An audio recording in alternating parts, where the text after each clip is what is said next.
안녕하세요. 오늘도 사연 살롱을 찾아주셔서 감사합니다.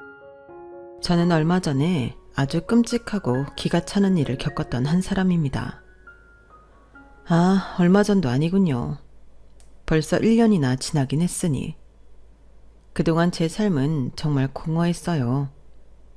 그 사건 이후로 1년이나 지났다는 걸 체감하지 못했을 정도로요. 그래도 얼마 전 우리 딸이 아기가 생겼다고 해서 그제 저의 정신이 번쩍 깨어난 듯 했었죠. 딸의 임신을 아낌없이 축하해주고 지난 며칠 동안 괜시리 임산부 용품과 아기용품을 뒤적이며 저도 모르게 활기를 되찾게 되었는데요. 그러다 문득 평소 습관처럼 틀어놓았던 사연살롱에 제 이야기를 보내봐야겠다는 생각을 하게 되었어요. 우리 딸에게 아기 천사가 찾아온 것이 마치 제 지난 모든 삶이 진정한 과거가 되고 새로운 길로 접어드는 변곡점 같았거든요. 이제부터 제가 그동안 왜 그렇게 공허할 수밖에 없었는지 얘기해 드릴게요. 저는 원래 평탄하고 평범한 삶을 살고 있었어요. 남편은 주리회사 직원이었고 저는 전업주부로 지냈죠. 딸 둘을 낳고 성심성의껏 키우며 보통의 엄마이자 아내로 살았어요. 그때는 그런 말이 없었지만 요즘 말로 하자면 소확행, 소소하고 확실한 행복이 가득한 삶이었죠. 딸아이들은 가끔 속을 썩일 때도 있었지만 기본적으로 성실하고 착한 아이들이었답니다. 남편은 항상 회사 일로 바쁜 와중에도 시간이 날 때마다 딸들과 재미있게 놀아주곤 했고 딸들도 아빠를 곧잘 따랐어요. 남편은 돈도 잘 벌고 성격도 아주 유쾌한 사람이었거든요. 민준애는 아주 좋겠어. 딸들이 둘 다 공부도 잘하고 예쁜데 남편도 성격이 저리 좋으니. 그저 놀기 좋아하는 양반이니 그렇지 뭘. 현안에도 남편이 아주 훤칠하시던데. 키만 컸지영. 사람이 밍숭밍숭해가지고 못 써. 아니 저번에 장 보고 오는데 여기 집에서 아주 까르르 까르르 이 집 딸내미들 웃는 소리가 다 들리더라고. 아빠랑 노는 것 같던데 너무 보기 좋아서. 애들이 나이 차이가 별로 없다 보니까 더 그런가 봐. 둘이 쌍으로 에너지가 넘치니 여자애들이 좀 얌전해야 하는데. 무슨 소리? 요즘은 여자애들이 털털한 게 매력이야. 동네 아줌마들이 부러워할 정도로 저희 집은 화목했어요. 딸들이 성격이 밝고 쾌활했던 건 아무래도 남편의 영향이 컸을 거예요. 남편은 주류회사를 다니다 보니 아무래도 음주 가문을 정말 좋아했고 노는 것도 정말 잘 놀았거든요. 그 회사에 다니다 보면 일적으로 술을 먹을 일이 애초에 많았어요. 남편은 주량도 세고 운동도 많이 하는 사람이었기에 몸에 무리가 가지 않도록 건강도 잘 챙겼어요. 그런 평화로웠던 저희 가족의 일상에 점점 금이 가기 시작한 건 아이들이 스스로 학교 등하교를 할 수 있을 만큼 자랐을 때였습니다. 아이들이 다 큰 어린이가 되고 저와 남편도 조금씩 흰머리와 주름이 늘어가고 있었죠. 어느 날부턴가 남편은 점점 다른 사람이 되어갔어요. 그렇게 술이 새던 사람이 더 이상 술을 이기지 못하는 겁니다. 예전처럼 운동도 열심히 하지 않고요. 무엇보다도 회사에서 무슨 일이 있는지 그렇게 좋아하던 회사 일을 예전만큼 재미있어 하지 않았죠. 자기 회사에 누구보다도 애정을 가지고 열심히 다니던 사람이 퇴근만 하면 회사 욕을 하고 쓸데없는 짜증이 늘었어요. 내가 그동안 지들 뒤닦아준 게 몇 갠데 나를 쏙 빼놓고 상철이 그 새끼 승진을 시켜?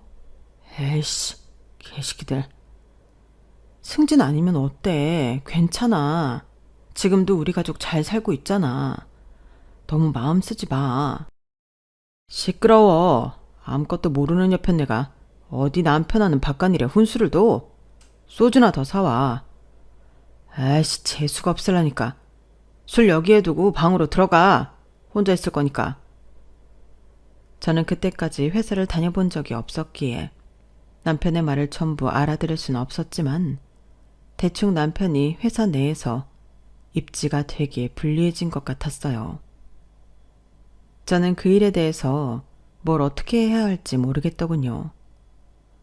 남편에게 평소처럼 농담을 해도 남편은 더 이상 유쾌하게 받아들이지를 못하고 버럭 화만 냈어요.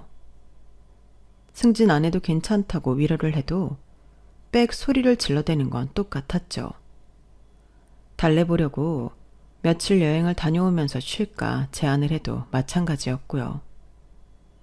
승진해서 밀려도 과장은 과장인데 왜 그렇게 힘들어하는지 제 입장에선 사실 잘 이해가 안 가긴 했습니다.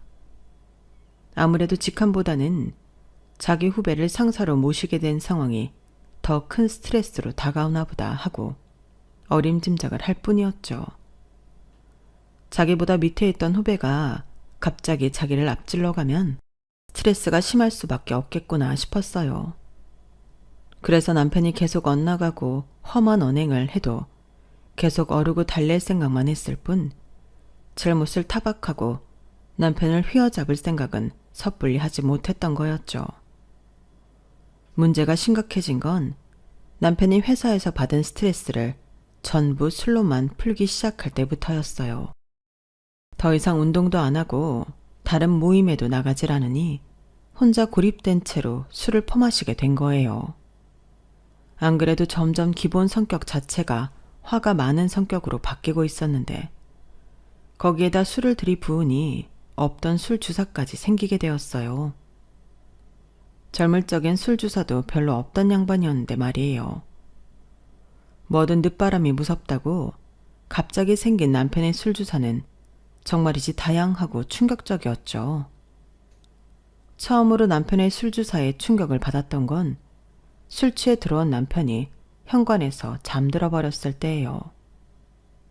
그대로 현관에서 재울 수도 없고 제가 옮길 수도 없으니 남편을 깨워 침대로 데려가려고 했는데요. 갑자기 깬 남편이 저에게 가방을 집어 던지며 5만 가지 상스러운 욕을 하는 겁니다. 놔, 이 버러지 같은 년아. 좀 내버려 두라고. 이런 저리 가라고. 저는 갑자기 날아온 무거운 가방에 둔부를 맞아 넘어졌고 한참 동안이나 욕을 들어야만 했어요. 저도 사람인지라 충격도 충격이지만 화가 머리끝까지 났고 남편이 감기에 걸리든 말든 현관에 널브러져서 자도록 냅뒀습니다. 다음날 남편은 용케도 전날 일을 기억했는지 괜시리 제 주변에서 우물쭈물 거리다가 출근을 하더군요. 그러다가 저녁 늦게 들어와서는 전날은 자기가 좀 많이 취했다면서 미안하다고 멋쩍게 사과를 해왔어요. 남편의 표정을 보고 저는 전날의 일이 본인에게도 충격요법이 되었으리라 생각해서 화를 풀어주었죠. 하지만 남편의 주사는 점점 더 심해져만 갔습니다. 남편은 점점 배 나오고 화만 많은 못난 술꾼이 되어갔죠. 자꾸만 집안 물건을 때려 부수고 욕을 해 밤중에 애들이 깨는 일도 잦아졌어요. 하루는 아침에 나가보니 거실에 대자로 누운 채로 소변까지 봤길래 기겁을 했네요. 딸들 역시 그 꼴을 보고 충격을 받았고요. 남편은 눈을 뜨자마자 지가 한 짓을 보곤 불이 나게 옷을 갈아입고 대충 샤워하더니 도망치듯이 출근을 했습니다. 저는 그제서야 뒤늦게 칼을 뽑아들었어요. 아이들을 하루만 외할머니 집에 맡기고 그날 저녁 퇴근하는 남편을 붙잡고 얘기를 했죠. 당신 지금 제정신 아니야. 애들 앞에서 술 취해서 소변이나 보고 아빠로서 자격 미달이라고.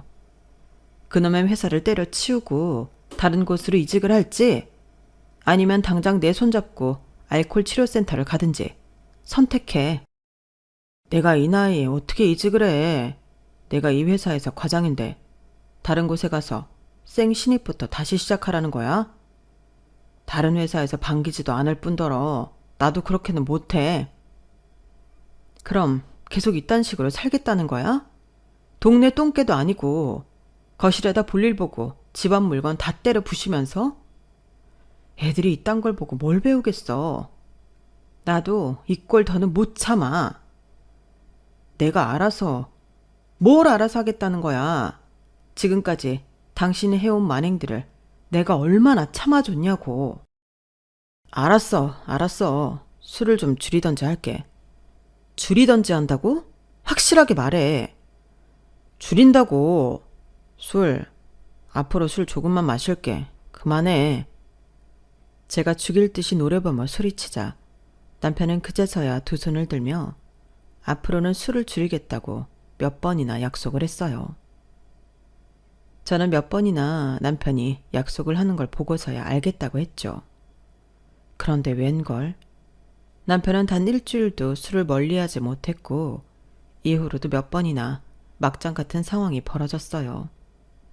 그제서야 저는 제 남편이 알코올 중독자 수준이라는 걸, 남편의 말은 이제 믿을 수가 없다는 걸 제대로 깨달았습니다.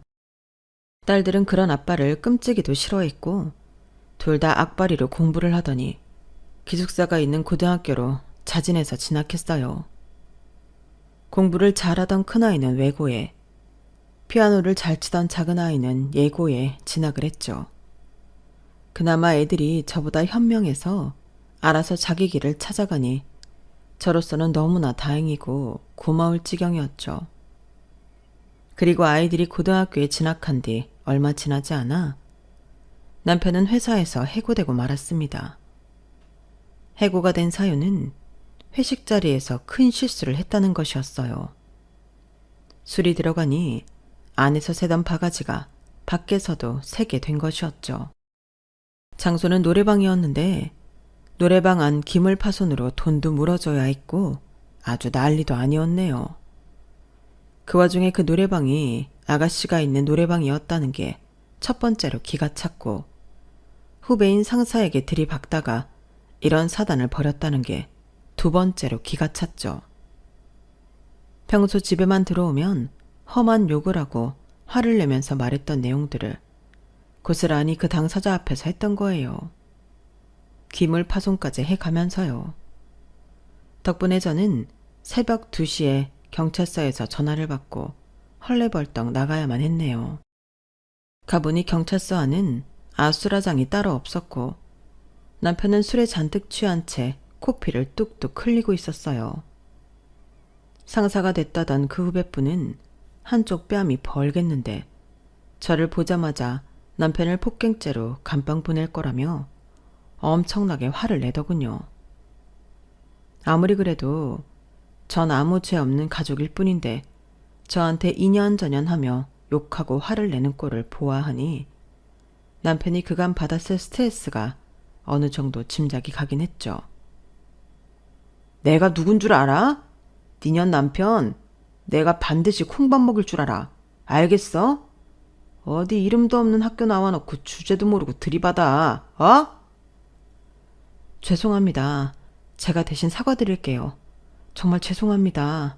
한 번만 봐주세요. 저희가 전부 변상할게요. 네 남편이 지금 내 얼굴 이따구로 만들어놨다고. 이런 우라질. 거 시끄러워요. 그쪽도 잘한 거 없으니까. 지금 당신도 불법 업소에서 적발된 거 엄연한 죄예요, 죄. 아내분은 신원 확인됐으니까 일단 남편분 데려가세요. 이후에 저쪽에서 변상 금액이랑 고지하면 물어주시고요. 여기 사인하세요. 네가 경찰이면 다야? 내 말 무시해? 저 새끼가 폭행을 했다고. 당신도 했잖아요. 누가 봐도 쌍방이구만. 공무방해죄 먹이기 전에 조용히 합시다거. 경찰의 으름장에 남편의 후배는 그제서야 입을 다물고 조용해졌고 저는 끝까지 허리 숙여 사과를 하며 술에 취한 남편을 낑낑거리며 집으로 끌고 왔어요. 그리고 다음 날부터 온갖 비용을 물어주고 술이 깨서도 길길이 날뛰는 남편 후배한테 손이 발이 되도록 싹싹 빌고 남편과 저는 발바닥에 땀이 나도록 그 일을 수습하기 위해 동분서주해야만 했습니다. 그 고생을 하고도 남편은 회사에서 가차없이 해고됐어요. 저희 부부는 한순간에 길바닥에 버려진 거나 다름이 없었죠. 남편은 나이 50이 다 돼서 그렇게 백수가 되었습니다. 그리고 마치 지박령처럼 모든 생기를 다 빼앗긴 사람이 되었어요. 방구석에 틀어박혀서 도무지 일자리를 알아볼 생각조차 하지 않았죠.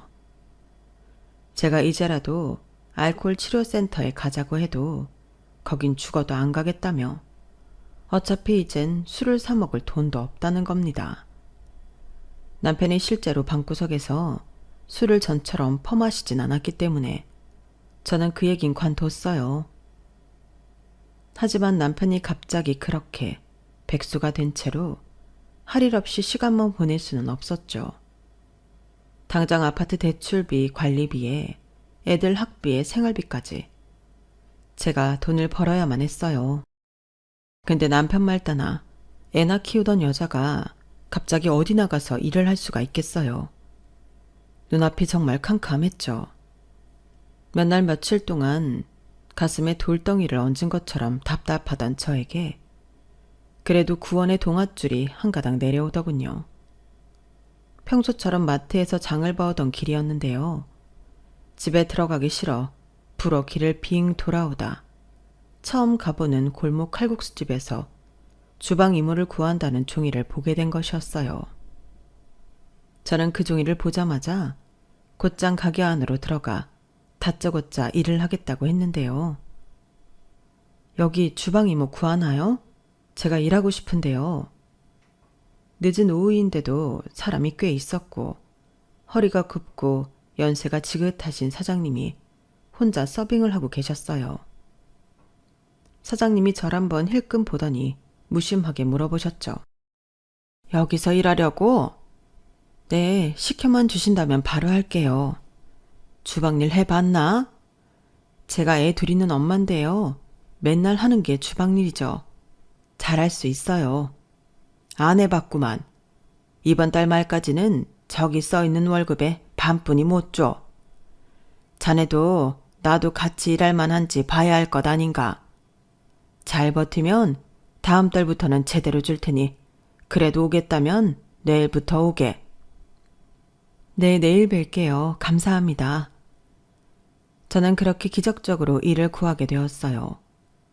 바로 다음 날부터 하루에 12시간 넘게 하루 종일 칼국수집 일을 하게 되었죠.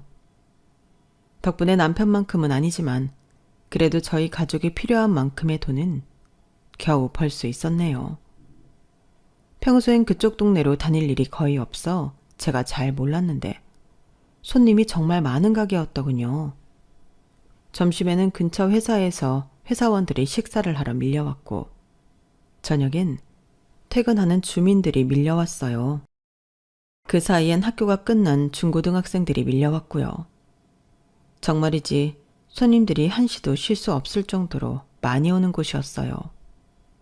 처음엔 메뉴가 칼국수랑 김밥밖에 없어서 일이 어렵지 않을 줄 알았는데 전혀 아니었죠. 아침에 출근하자마자 김밥 재료들을 산더미처럼 손질해놓고 칼국수 세팅도 해놔야 했었는데 사장님이 면을 직접 뽑으시다 보니 손이 여간 많이 가는 게 아니었죠. 게다가 중간에 재료가 떨어지면 빠른 속도로 다시 채워 넣어야 했어요. 집안일만 까짝대던 제가 하기엔 굉장히 고된 일이었죠. 손도 많이 베이고 화상도 자주 입었어요. 하지만 전 군소리 않고 사장님의 잔소리를 수없이 들어가며 열심히 일을 했습니다. 반토막난 월급을 받고 또 온전한 월급을 받고 그렇게 1년, 2년이 가는 동안 저는 사장님과 함께 칼국수와 김밥을 팔았죠. 그리고 같이 일하는 시간이 길어지면서 저는 어쩔 수 없이 사장님께 집안 사정을 들키게 되는 순간들을 맞이해야만 했어요. 제가 칼국수집에서 일하는 동안 집에 혼자 방치된 남편은 어느 순간부터 자꾸만 사라졌죠. 처음에는 드디어 일자리를 구하러 다니나 보다 싶었는데 행색을 보아하니 그렇지가 않았어요. 묘한 지린내와 짙은 담배 냄새가 옷에서 진동을 했죠. 기분 나쁜 냄새를 자꾸 묻혀오니 저는 남편에게 대체 자꾸 어디를 싸돌아다니는 거냐고 물어봤는데 남편은 매일 아침마다 나가서 일용직 일을 한다고 하는 거예요. 그래서 땀 냄새며 안 좋은 냄새를 묻혀오는 거라고요. 저는 드디어 남편이 정신을 차렸구나 싶은 동시에 그런 남편이 짠하다는 생각도 들었어요. 괜히 열심히 살아보려는 남편을 타박한 게 미안해졌죠. 그래서 일부러 아침마다 쌈짓돈을 쥐어주며 밥이라도 든든히 먹고 다니라고 해주었습니다. 실제로 남편이 큰 돈을 들고 올 때도 여럿 있었고요. 그런데 그게 다 거짓말이었던 겁니다. 남편은 보기 좋게 제 뒤통수를 제대로 쳤어요. 제 착각과는 달리 남편은 이미 갱생 따위는 어려운 수준에 나락에 빠질 만큼 빠져버린 인간이었던 거죠. 하루는 제가 퇴근 후 옷을 갈아입던 중 옷장 안에 비상금이 전부 사라진 걸 발견했어요.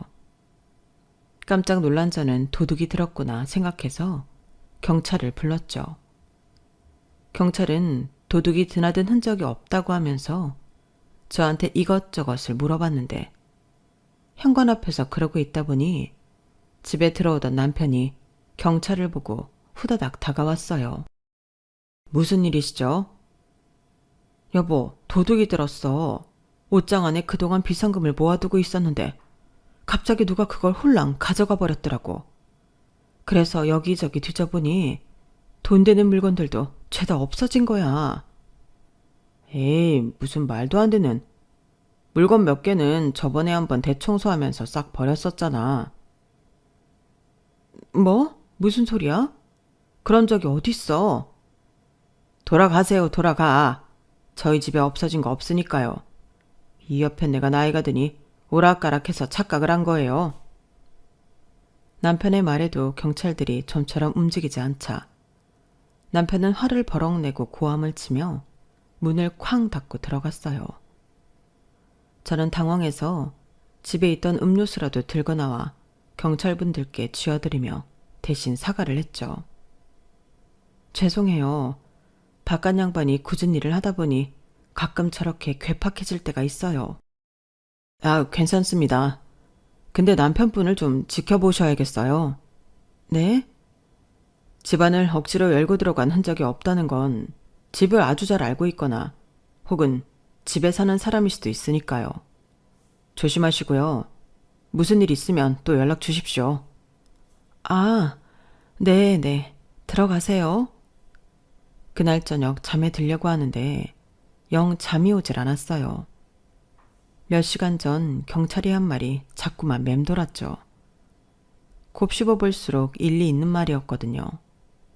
분명 돈도 물건들도 없어졌는데 남편이 관심을 가지기는커녕 도리어 내쫓다니 말이에요. 저는 며칠 뒤 동네 친한 아줌마한테 하루만 식당 일을 대신 해달라고 부탁했고 집에서는 출근한 척을 하면서 남편의 뒤를 밟았습니다.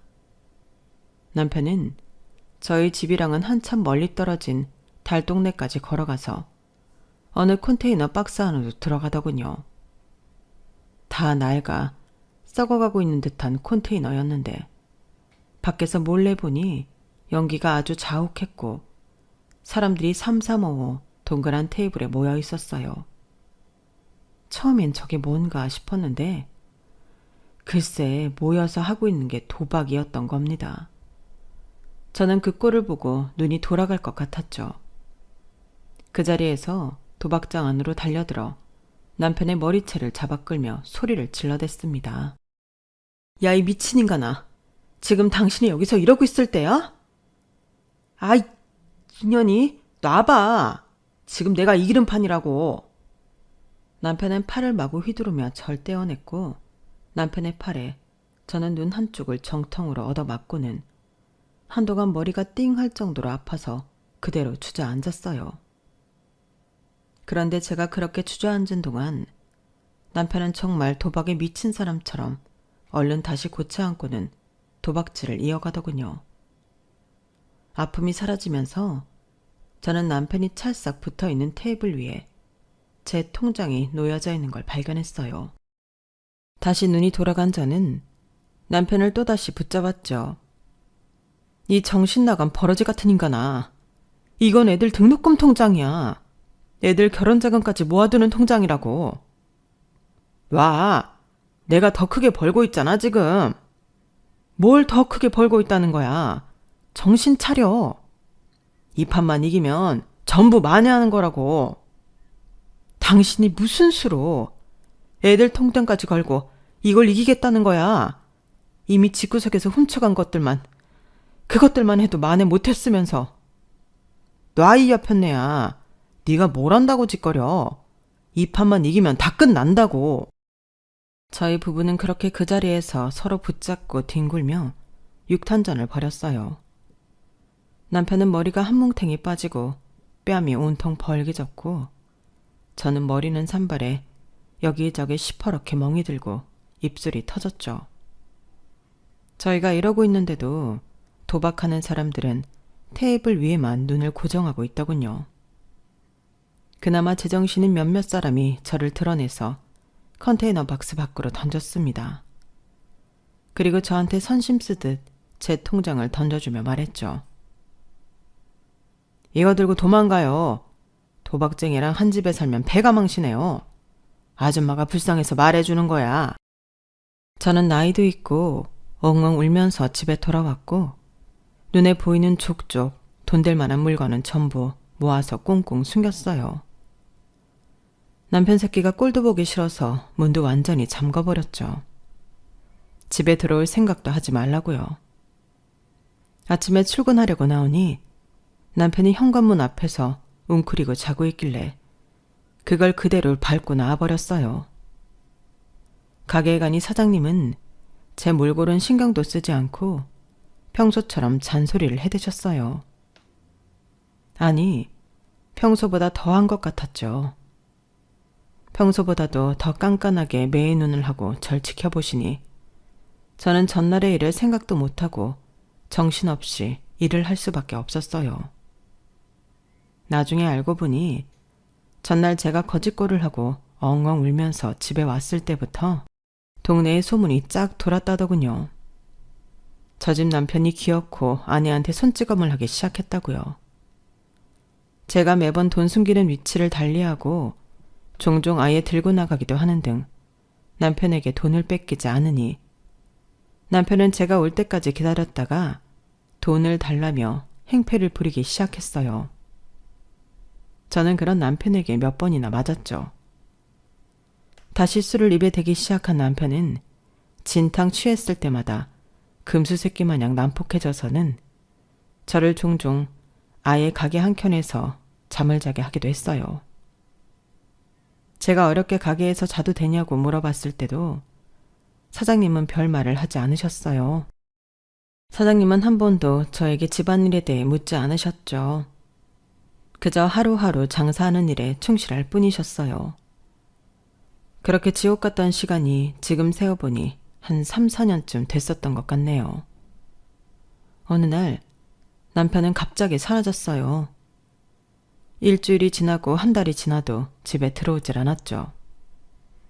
저는 남편의 행방이 하나도 궁금하지 않았습니다. 대신 현관문 비밀번호를 바꿔버렸죠. 그리고 남편이 1년이 지나도 들어오지 않으니 그제서야 예전처럼 밥도 먹고 일도 하고 딸들을 만나러 가기도 했어요. 당시 대학생이어서 함께 자취를 하던 딸들은 아빠가 사라져서 너무 감사한 일이라며 축하까지 해주었네요. 하지만 저는 마냥 평화로울 수가 없었어요. 처음 몇 달은 드디어 2다리 쭉 뻗고 자겠다 싶어 저도 마냥 기뻤는데요. 잊을만 하면 한 번씩 갑자기 집 안으로 남편이 쳐들어와 돈을 해달라고 행패를 부리는 악몽을 꾸곤 했어요. 꿈속에서 남편은 한쪽 팔이 없는 모습이기도 했고 언젠가 거리에서 보았던 노숙자와 같은 모습이기도 했죠. 저는 여전히 집안에 값비싼 물건을 두지 못했고 출근길에 집을 나설 때면 창문이나 현관문을 꼼꼼히 확인해야만 밖을 나갈 수 있었어요. 오히려 남편의 행방을 모르는 게 저한테는 큰 불안감을 안겨준 셈이 되었죠. 시간이 지나며 이러한 불안감과 지나친 행동들은 제 삶의 일부가 되어갔답니다. 그 사이 딸들은 무사히 대학을 졸업하고 취직까지 성공했어요. 그래도 저는 제 노후와 딸들의 결혼 자금을 위해 일을 쉬지 않았습니다. 사장님과 같이 매일같이 김밥을 싸고 칼국수를 끓이는 게 단순한 생활이고 몸이 좀 고되긴 했지만 마음은 편안했거든요. 일하는 시간만큼이라도 제 마음에 큰 안정감을 주면서 항상 마음 밑바닥에 깔려있던 불안감을 잠재워주기도 했어요. 그 일마저 없었다면 전 언젠간 남편이 쳐들어올지 모른다는 불안감을 이길 수 없었을 겁니다. 하지만 평화는 얼마 가지 못했어요. 사장님이 연세가 더 들어가면서 더 이상 하시던 일을 못할 정도로 건강이 악화되었기 때문이에요. 사장님은 저에게 일하는 사람을 하나 더 뽑아서 일을 가르치게 했어요. 누군가를 고용해 본 적도 일을 가르쳐 본 적이 없던 저는 처음엔 서툴렀지만 몇 명의 사람들을 겪어보며 점차 감을 잡아가게 되었어요. 그러다가 지금의 직원을 만나게 되었죠. 새로 들어온 직원은 일을 곧잘 따라했고 저희는 손발이 착착 맞았답니다. 그리고 사장님이 따로 뭘 하지 않고 카운터만 보셔도 가게가 알아서 돌아가게 되자 사장님은 절 따로 불러내시더군요. 받아. 이게 뭐예요? 이게... 아우 사장님 이게 다 뭐예요? 저 이런 거 못 받아요. 못 받긴 뭘 못 받아? 그냥 반찬 받듯 월급 받듯 받으면 되지. 여기 건물들이 다 사장님 건물인 줄은 까맣게 몰랐어요. 가게만 물려주셔도 놀랄 노짜인데 무슨 건물들까지 주세요. 사장님 앞으로 노후는요? 누구 노을려? 다 늙어 빠진 할망구한테 노후는 무슨 노후? 아니 그게 아니라 제 말은 됐어. 나 죽을 때까지 먹고 살 돈은 충분해. 난 더 이상 장사할 힘이 없네. 이 가게를 그렇다고 내칠 수도 없는 노릇이니 자네가 대신 받아서 운영해 달라는 거야. 원래 도박쟁이 아내는 더 얕고 돈이 더 많아야 하네. 그러면서 사장님은 좀처럼 얘기하지 않으시던 당신의 얘기를 해주셨는데 알고 보니 사장님도 노름꾼이 남편 밑에서 젊었을 적 참 많이 고생하셨다고 했어요. 당시에는 여자가 혼자 장사한다는 게 더 힘들 때였는데 주변의 견제도 심했고 노름꾼인 남편이 빚을 져서 기껏 모아놓은 돈을 다 빼앗기는 적이 한두 번이 아니었다고요. 그래서 할머니는 가게가 아무리 흥해도 리모델링도 안 하고 현금을 들고 있지 않으려고 아예 건물을 사버리셨다고 해요. 그리고 사장님의 남편도 어느 날 갑자기 소리 소문도 없이 행방불명 되었다고 했죠. 남편이 죽었다는 연락이 온 것도 아니고 그저 실종 상태이니 저처럼 불안하셨던 사장님은 현금을 오래 들고 있지 않고 계속 부동산에 투자를 하셨어요. 워낙 요리를 잘하셔서 주변에서 어떤 견제를 하든 집안 꼴이 어떻게 돌아가든 손님은 끊기지 않았으니 돈이 계속해서 모여 가게가 있던 건물과 양 옆에 있던 건물까지 총 3채의 건물을 소유하게 되신 거였죠. 변두리 서울이라 그다지 비싼 값으로 산 건물도 아니었고 공실도 많았는데 점차 아파트가 생기고 주변이 발전되며 금액이 몇 배나 오르게 되었다고 해요. 그리고 그걸 저에게 넘기겠다고 하신 거였죠. 아마 자신과 같은 제 모습에 마음이 많이 가실 수밖에 없으셨던 것 같네요. 내가 자식이 있나 뭐가 있나. 그나마 자식 노릇 해준 게 여기 단골 손님들인데 나 늙었다고 가게를 닫을 수는 없잖나. 자식도 있고 도박쟁이도 있고 일머리도 있는 자네가 맡아. 자네 말곤 넘길 사람이 없네. 정말 감사해요, 사장님. 이 은혜를 어떻게 갚아야 할지 정말 감사해요. 내 마지막은 자네가 좀 지켜주던가. 갈 때 가더라도 너무 쓸쓸하게 가는 건 나도 원치 않으니 말이야. 저는 그렇게 가게를 물려받아 사장으로 일을 하기 시작했습니다.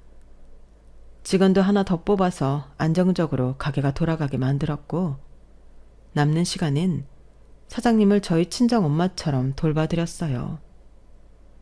정작 친정엄마가 돌아가실 때는 제 상황이 워낙 좋지 않아서 좋게 보내드리지 못했던 게 마음에 응어리처럼 남아있었는데, 사장님을 돌봐드리며 그런 서름이 조금은 해소된 것 같았죠. 사장님은 봄꽃이 만개하던 어느 날 하늘나라로 가셨어요. 사장님의 부탁대로 저는 그 마지막 자리를 전부 지켜드렸습니다. 일하던 직원도 정말 몇 년 동안이나 단골이었던 손님들도 찾아와 주었죠. 저는 사장님이 물려주신 건물과 가게를 싹 다 손을 봤습니다. 낡고 노포 같은 곳을 리모델링해서 좌석도 더 넓고 깨끗하게 했고, 직원들이 체계적으로 일할 수 있게 주방도 편하게 만들었어요. 그리고 사장님의 사진을 걸어놓고 사장님과 함께 있듯이 일을 했죠. 덕분에 매달 큰 돈을 벌 수 있었고, 우리 두 딸이 모두 편하게 시집갈 수 있도록 뒷바라지까지 할 수 있었네요. 그렇게 사장님께 감사하는 마음으로 가게 일에 충실하게 지내던 어느 날, 저는 난데없는 전화 한통을 한 통 받게 되었는데요. 정말 깜짝 놀랄 소식이었죠. 여기 땡땡병원인데요. 고상철 씨 아내분 되십니까? 네, 그런데요. 남편분이신 고상철 씨가 교통사고로 사망하셨어요. 이쪽으로 와서 장례를 치러주셔야 할 것 같습니다. 저는 다리에 힘이 풀려 그대로 주저앉았어요. 그 오랜 세월 동안 다 잊었다고 생각했는데, 막상 병원에서 사망 소식을 들으니 눈앞에 핑 도는 것 같더군요. 겨우 정신을 차린 저는 직원들에게 일을 맡기고 얼른 해당 병원으로 달려갔어요. 병원 측의 안내를 받고 가니 의사는 경찰을 불렀으니 잠시만 기다리라고 하는 겁니다. 경찰을 불렀다는 말에 저는 가슴이 쿵쾅거리기 시작했어요. 대체 무슨 일이길래 경찰을 불렀냐고 하니, 처음에 신원 확인이 안 된 시체가 와서 경찰에 연락을 했는데, 신원이 확인된 이후에는 불법적인 사건이 연루되어 경찰이 자세한 경황을 확인하고 다시 오기로 했다는 겁니다. 한참을 기다리니 병원 입구에서 경찰이 2명 들어오는 게 보였어요. 두 경찰은 의사들과 짧은 대화를 나누더니 절 보곤 남편이 있는 곳으로 같이 가자며 절 데리고 갔습니다. 저는 저도 모르게 잔뜩 긴장을 한 채 들어갔는데, 의사는 먼저 본인 확인부터 시켜줬어요. 이 사람이 남편인 고상철이 맞냐고요. 남편은 노숙자나 다름없는 더러운 행색으로 자세히 보아야만 얼굴을 알아볼 수가 있었어요. 몰라볼 만큼 삐쩍 말라 있었고, 얼굴엔 더러운 수염이 덥수룩하게 있었죠. 여러분은 여러분을 죽을 만큼 괴롭혔던 존재가 한없이 초라한 모습으로 운명을 달리한 모습을 눈앞에서 목도한 적이 있으세요? 온갖 서러움과 그간의 괴로움, 안쓰러움, 증오와 허탈함이 한꺼번에 터져 나오는 것만 같았어요. 제 의지랑은 상관없이 아주 서러운 울음이 막 터져 나올 정도로요. 한참을 울다가 겨우 몸을 추스르자 곁에 있던 의사가 저에게 조심스럽게 말을 건네더군요. 아내분, 여기 이 가방도 좀 봐주셔야 할 것 같습니다. 고상철 씨가 사고 당시 갖고 있던 가방이에요. 의사의 말에 경찰도 저에게 질문을 해왔죠. 혹시 이 돈가방에 대해서 아시는 바가 있으십니까? 경찰이 가리킨 곳에는 다 낡은 여행 가방이 보이더군요. 가방을 열어보니 그 안에는 넘쳐 흐를 정도로 많은 돈다발이 있었어요. 전 가방을 내려놓고 고개를 가로저었죠. 아니요. 전 거의 10년 동안 이 사람에 대해 아무런 소식을 받은 게 없어요. 이 돈에 대해서도 아는 바가 없네요. 고상철 씨가 집에 드나든 적도 없고요. 집에 있을 때도 도박을 했었나요? 네. 예전 집에는 살지도 않아서 찾아올 수 없었을 거예요. 그리고 원래 도박쟁이였고요. 어느 날 갑자기 사라졌는데 그 전에도 도박장에서 며칠 동안 밤을 새기도 했었어요. 그래서 처음엔 도박장에서 밤을 새고 있는 줄 알았어요. 어디 멀리 갔으리라고는 생각도 못했죠. 그렇군요. 이건 그냥 확인차 여쭤본 겁니다. 사망 당시 근처에서 잡힌 도박꾼들 일행에 따르면 도박장 안에 있던 돈을 훔쳐 달아나고 있었다더군요. 경찰의 말을 들어보니 남편은 그동안 경찰에게 도박꾼으로 낙인이 될 만큼 여러 불법 도박장을 운운하다가 노숙자나 다름없는 초라한 삶을 살았다고 하더군요. 남편 앞으로만 빚이 무려 30억이 있었다는데 그걸 만회하겠다고 또 귀금속을 훔치는 등의 불법적인 일을 저지르고 또 도박장으로 기어들어가고 사채 빚쟁이들에게 쫓기면서까지 그렇게 10년에 가까운 생활을 망령처럼 도박장을 전전하고 돌아다녔대요.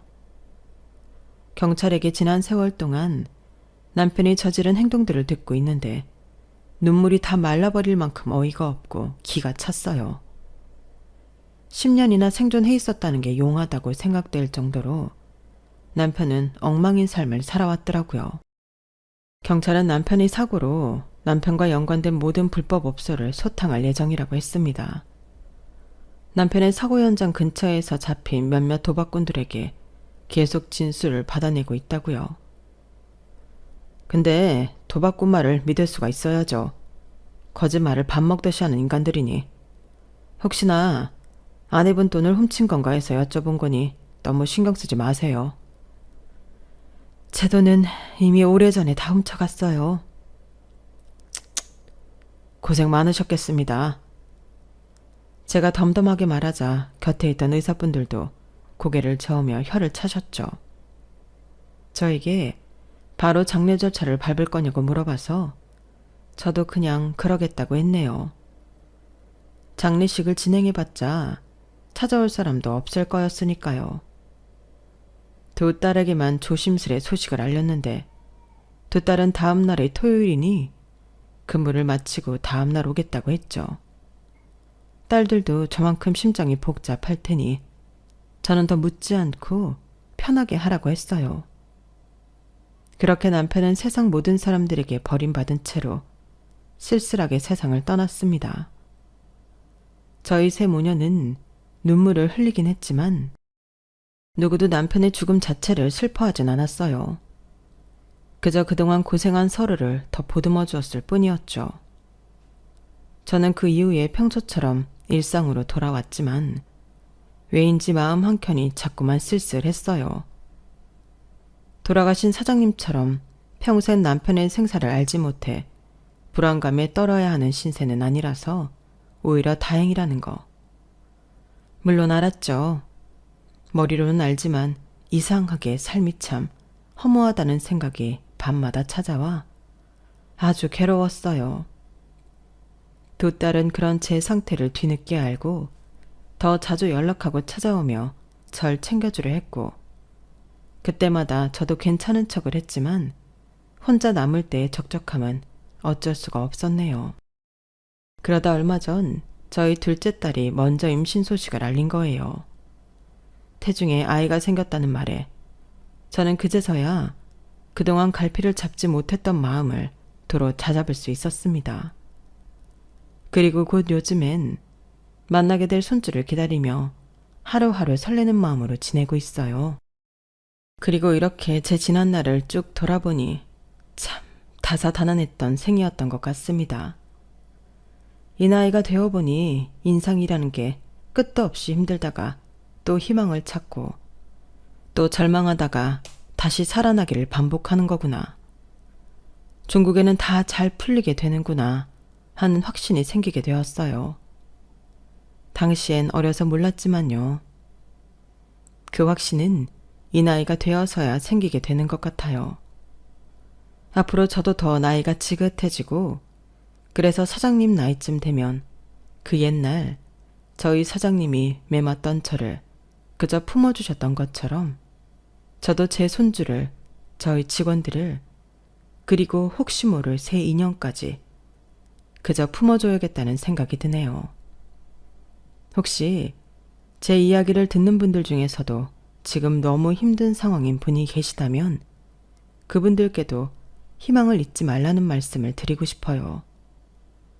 꼭 좋은 날이 올 테니 포기하지 말라고요. 오늘도 힘을 내서 하루를 살아가시길 진심으로 바랄게요. 건강하시고요. 여러분, 사연 댓글에 응원과 현명한 조언 부탁드려요. 좋아요와 구독은 저에게 큰 힘이 됩니다. 오늘도 좋은 일 가득하세요.